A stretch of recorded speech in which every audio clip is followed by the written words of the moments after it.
Bees are small, yellow, black, sociable members of the Vesperform subspecies from Melissa majoria. They migrated to the planet formerly known as Fintel Woodlewicks over 7 million years ago. Sadly, these alien visitors bore more than a passing resemblance to a collection of local insects, and were mistaken by the inhabitants as nothing more than poorly armed insects with an innate ability to dance. They were largely ignored until it was discovered that their vomit was surprisingly palatable to most of the native species. Bees' attempts to communicate or implant their portable translation devices into the native species were usually mistaken as attempts to sting humans or fly out of windows. This misinterpretation of events never distracted the bees from trying to make first contact, despite a surprisingly high death count on the side of the bees. However, the bees left the renamed planet, now called Earth, Galactic Codex Sol 3, shortly before its removal to the Medusa Cascade. Curiously enough, the last message from the bees was mistranslated by a kindly beekeeper who assumed the bee was communicating the location of a bowl of petunias to its fellow drones. The message was in fact, "So long, and thanks for all the nectar." Welcome once again to the Tin Dog Podcast. I can honestly say I really wasn't going to do a podcast this week. As usual, I like to make the two-parters all into one podcast, discussing the entire story as a whole. But you know, I loved this week's story so much that I just had to talk about it. That and the fact that people kept emailing me asking me questions. I thought it was so much easier if I just do a podcast and answer what I can. So this week's show might be just a little bit shorter than usual on the grounds that I'm going to review the entire narrative next time. It is worthy to note that immediately after the broadcast of this particular Doctor Who story, Outpost Gallifrey, or rather the forum formerly known as Outpost Gallifrey, it's a little bit like Prince's name One, not, and indeed the Doctor Who Online forum, both crashed because everyone, and I mean everyone, was going, "Yeah, what?" about the very end.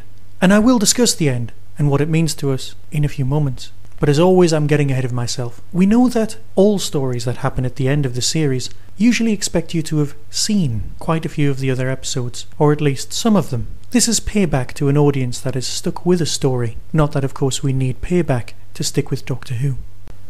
Because I'm going to be doing a full review of the full story next week, I just want to talk about some of the points in this one, and then next time I'm going to be discussing the whole thing. So please don't worry if I miss something out. Basic points, such as "wasn't it great?" can be covered fairly quickly, mainly with me saying, "wasn't it great?"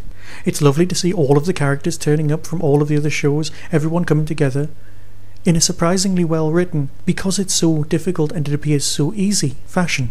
Everyone appearing one at a time, without the Doctor seeing the Earth completely taken out of its orbit, taken to the Medusa Cascade. The logic of the narrative followed, each of the little storylines covered, like the bees, like the approaching darkness, and lots of other things. All surprisingly well done. Recurring themes like the destruction of Japan worry me slightly, but I'm not sure why. It was nice to see that Clom's been taken out of its orbit and put somewhere else, preferably never to be returned. Davros was fabulous. It's as if the guy's channeling Wisher. Now I love Malloy's performance of Davros, and this one ranks just as well. The makeup did take some getting used to. It was better than the last two examples, and almost as good as the first. Dalek Khan rocks. If there isn't a Dalek Khan talking action figure by the end of this year, I'll be very surprised. He is Cassandra, telling the truth and always being misinterpreted. Wonderful. I wasn't completely sure about the waving tentacles, but the voice rocked. And so we have many questions sealed up, but we also have new questions. Things we may never know the answer to. What happened when the Doctor was 90 at the Medusa Cascade? And why the Shadow Proclamation base station looks so much like something out of Kingdom Hearts, as to be just on the edge of breaching copyright. For a moment I half expected the TARDIS to be made of gummy, and for anyone who hasn't played that game, I apologise for just going off at a tangent. What makes the Doctor the threefold man? Why was Donna's heartbeat heard? And of course the most important thing about Donna is what important part will she have to play next week? All of these things I don't know, and this is what's wonderful about being a Doctor Who fan. This is what it felt like when you were a child and you didn't know what was coming. And of course the biggest what's coming is what happened at the very end. I've been emailed by a lot of people, all wondering the same thing. Is David Tennant leaving? Now, I didn't think he was. I thought he was signed up for next year because that's what we'd been told.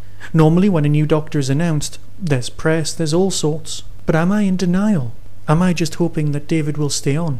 Have we all been blindsided? This was why the forums crashed. The guy is quite clearly mid-regeneration, but of course he's out of time. The Doctor's glowing hand is glowing slightly more than usual, and Jack might be able to help out. So on one hand, his hand may be used to help balance, or at least make him regenerate into himself, but then there's something more, something else. Will the 10th Doctor turn into the 11th Doctor and be a new actor? Will it be David Morrissey?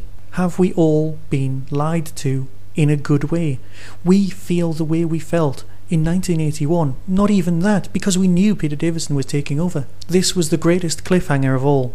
A cliffhanger that we don't know the answer to. An extreme reading of events would be that we get an 11th Doctor. He's got regenerative problems for the first 20 minutes of next week's extra long story. Remember, it's 65 minutes, so that business of the Doctor moping around after he's regenerated can still be covered in this story, while things get steadily worse, narratively speaking, until the Doctor gets to his senses, the new Doctor, and takes over. Of course, this new Doctor is given most of a full episode to demonstrate his worth, and next year Russell could leave now, rather than next year, and we could have a full series. So how much have we been lied to? Or have we not been lied to at all? And by lied to, do I not just mean not pandered to? Encouraged? This is what it was like to be a Doctor Who fan. This is what it's like now. And I think it's wonderful. I'll cover this story in so much more depth once I've seen it all. This week's Whostrology all comes from the same family. I was emailed by someone who goes by the name of Timeflight, whose real name of course is Darren.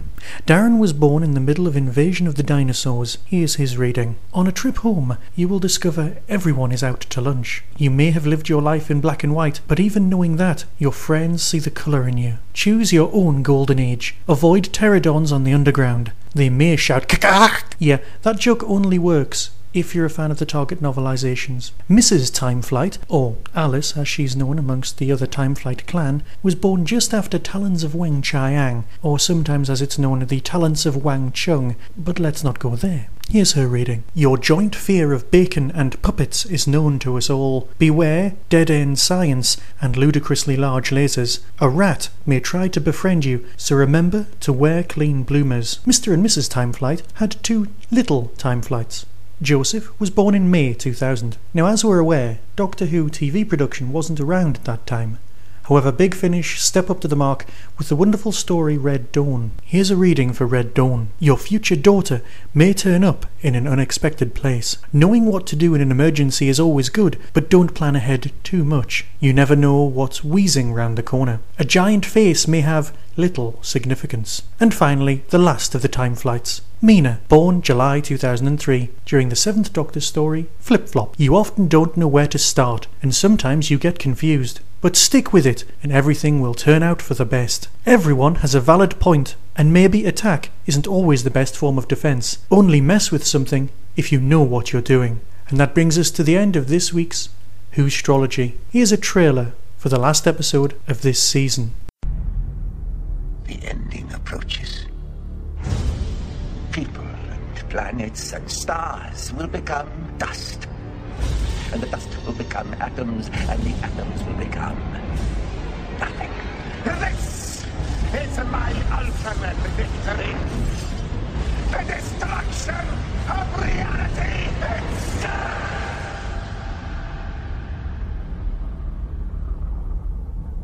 Be seeing you.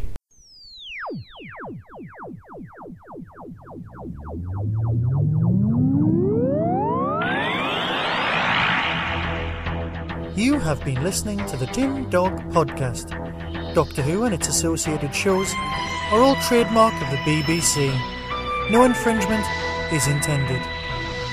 Contact us at tin-dog@hotmail.co.uk.